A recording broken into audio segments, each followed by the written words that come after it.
تو خاص طور پر ربیع الاول کا مہینہ صرف اس کو اسی کے لیے فکس کر دینا کہ بس نبی کا تذکرہ صرف اسی مہینے میں ہوگا، یہ ایک طرح کی بدعت ہے،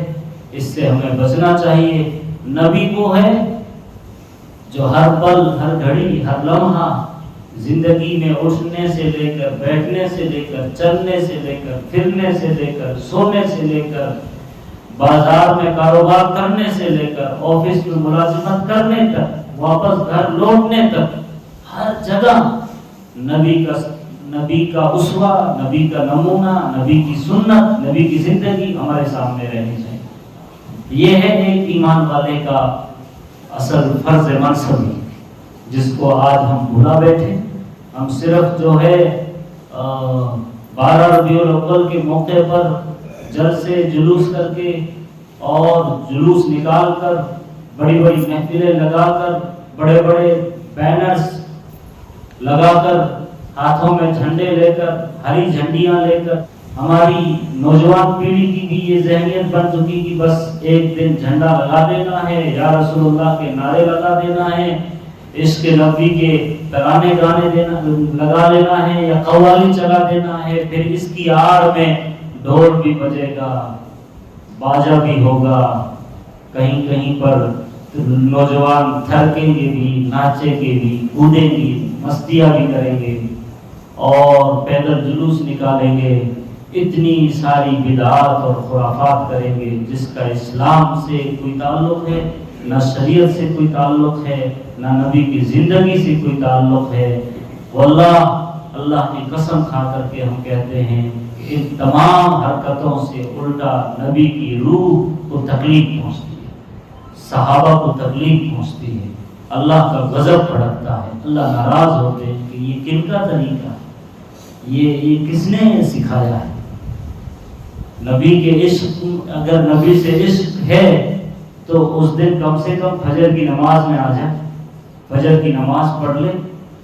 2 رکعت نماز پڑھ کے سجدے میں سر رکھ کر اللہ سے دعا مانگ، اور یوں دعا مانگ کہ اللہ، آپ کے نبی نے فرمایا تھا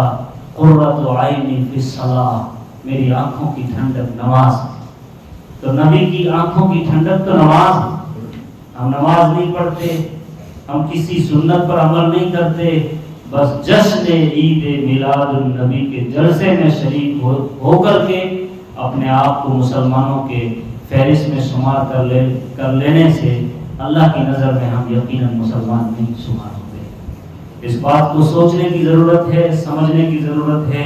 ہمارا جو مرکز ہے، ہمارا جو محور ہے، ہمارا جو منبع ہے، ہمارا جو سرچشمہ ہے، وہ قرآن ہے۔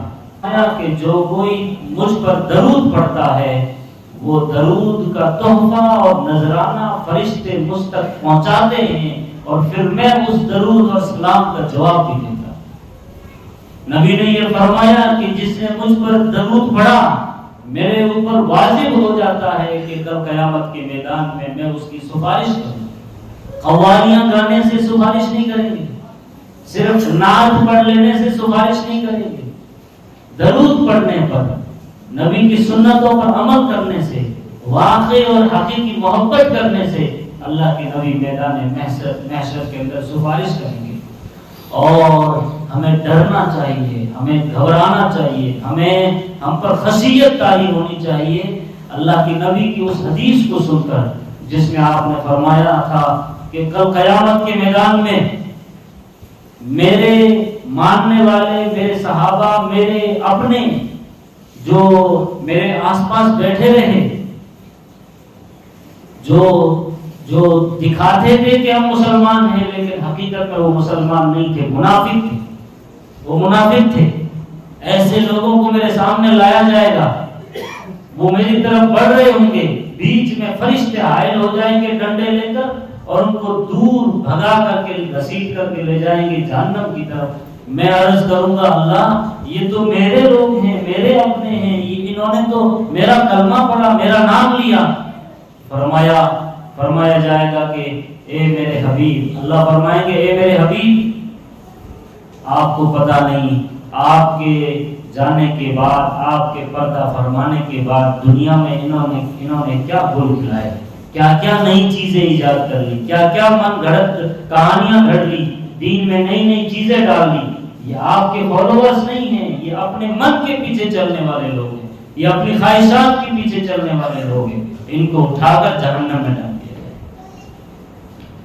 تو ضرورت اس بات کی ہے کہ آج کے موقع پر یہ عہد کیا جائے کہ ہم اگر واقعی نبی سے محبت کرتے ہیں تو نبی کے مشن کو، نبی کی تحریک کو پوری دنیا میں عام کیا